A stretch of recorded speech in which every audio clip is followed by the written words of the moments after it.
Los ex seminaristas cuentan cómo en la enfermería del Colegio General de los Legionarios de Cristo en Roma continúan sumándose una y otra vez escenas de dolor que marcan sus recuerdos.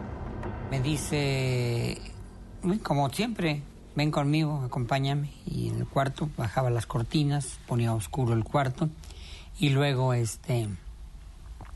vente aquí junto a mí. Y comenzó a bramar como bestia y comenzó a decir que los cólicos y todo ese espaviento, esa escena que montaba para exigir la masturbación. Maciel insistió, me empezó a masturbar ferozmente. Yo jamás había sentido eso. Yo en la Legión jamás me masturbé. Y me causó mucho daño espiritual, daño físico, porque por extraño que les parezca, me rompió el frenillo, me lo hizo sangrar. Fue una cosa loca, desesperante.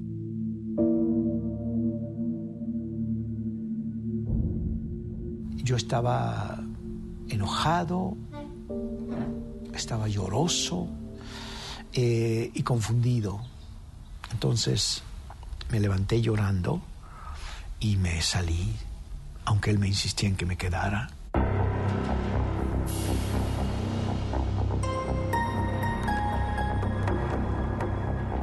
La confusión es total. Los jóvenes se sienten desesperados y solos con su dolor.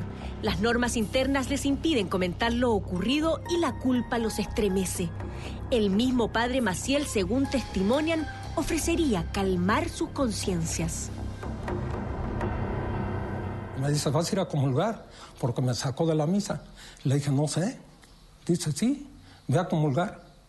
Y me hizo la seña como si me estuviera absolviendo. Según las versiones de los entonces seminaristas, el mismo padre que acusan de violentarlos sexualmente es quien luego, en confesión, los absuelve de todo pecado. Para Marcelo Guidi, sacerdote jesuita, doctor en Derecho Canónico, este acto sería de extrema gravedad. Un delito que tiene la máxima pena que la Iglesia establece, que es el delito de la excomunión. Lo que yo sabía es que lo último que me había dicho es regresa. Entonces me cambié la ropa interior y bajé nuevamente. Él, moviendo las manos así, me dijo, no vayas a decirle nada de mi enfermedad, ni al padre Aromí, ni al padre Lagoa.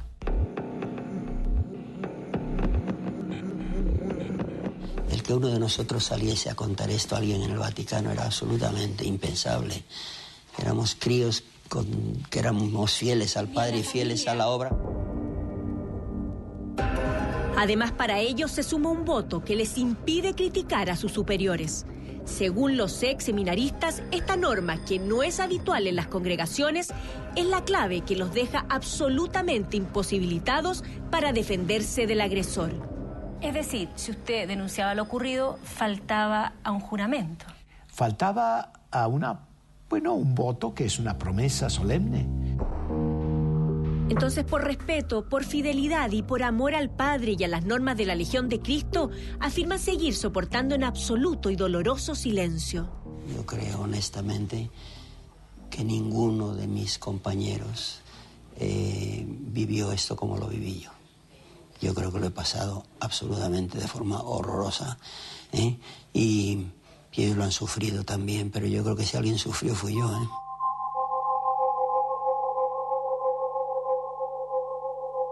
Lo maltrataba psicológicamente y aparte de hacerlo cómplice de sus orgías sexuales, pues lo culpaba de todo.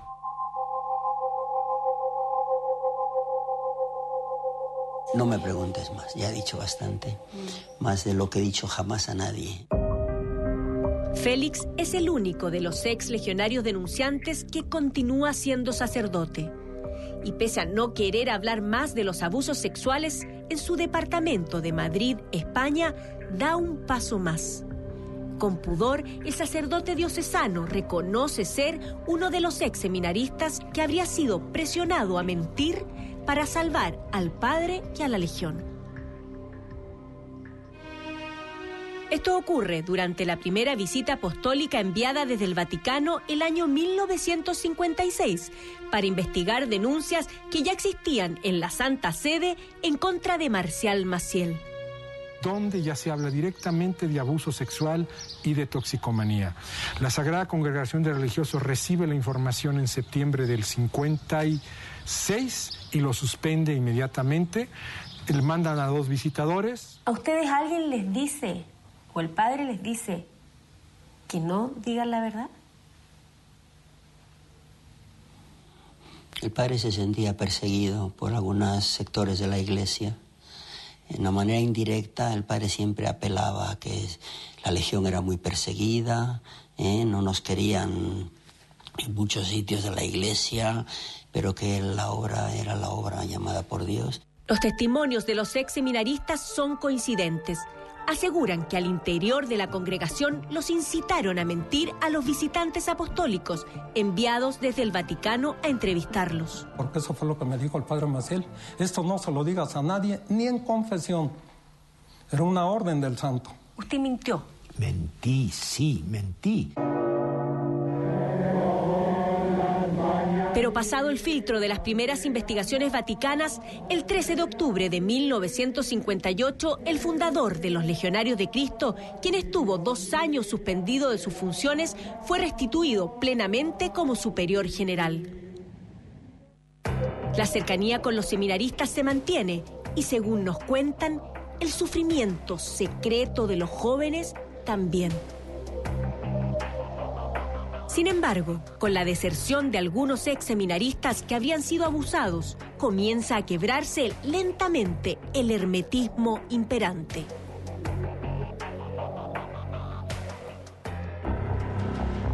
Esta es la primera prueba del cambio de actitud que comienza a desatarse en los jóvenes. En 1976, Juan José Vaca, entonces miembro de los Legionarios de Cristo, envió esta carta a Marcial Maciel. En ella describe los sufrimientos que él y otros 20 sacerdotes sufrieron en sus manos. Félix Alarcón es uno de ellos. La carta señala además que los 20 son solo algunas de las víctimas, que hay otros que continúan dentro de la Legión ejerciendo como sacerdotes. Pero no es todo. Vaca insiste y envía otra misiva ahora al Vaticano. Busca informar directamente de todo lo que ocurriría con el padre Maciel a la máxima autoridad eclesial. ¿Qué pasó con la élite, la cúspide de los Legionarios de Cristo? Pues muchos de ellos nos desilusionaron porque eran mayores que nosotros y no, que yo sepa, no dieron la cara. Y siguen estando muchos de los que eran nuestros superiores allí y mayores. No dimos la cara a los pequeños. Increíble. Los denunciantes recuerdan sentirse en el límite de la sanidad mental. Se sienten solos, no comparten con nadie sus padecimientos. Nadie los protege, todo continúa igual. Él se irguió, me preguntó antes si yo me había lavado los dientes. Yo no relacioné nada. Los jóvenes seminaristas que aún permanecen en la Legión se cuestionan si dejar la congregación a la que entran siendo niños o permanecer ahí y aceptar en silencio los abusos que aseguran se mantienen.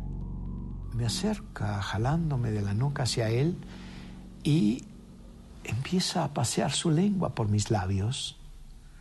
Yo cierro los labios lo más fuertemente posible y él insiste, y en un momento dado con la otra mano, con la mano izquierda, me jala la mandíbula hacia abajo, introduce su lengua y empieza a pasearla como a French kiss, que yo jamás había visto ni en película.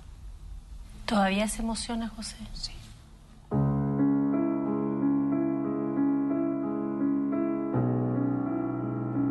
Expuestos a las demandas sexuales, los ex legionarios entrevistados deciden no soportar más.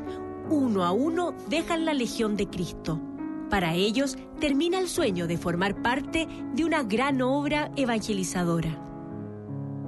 Sentí que tenía que tomar la decisión de dejar a Maciel, decirle, se acabó Marcial Maciel. Todavía no se acababa la religión, ni se acababa el sacerdocio.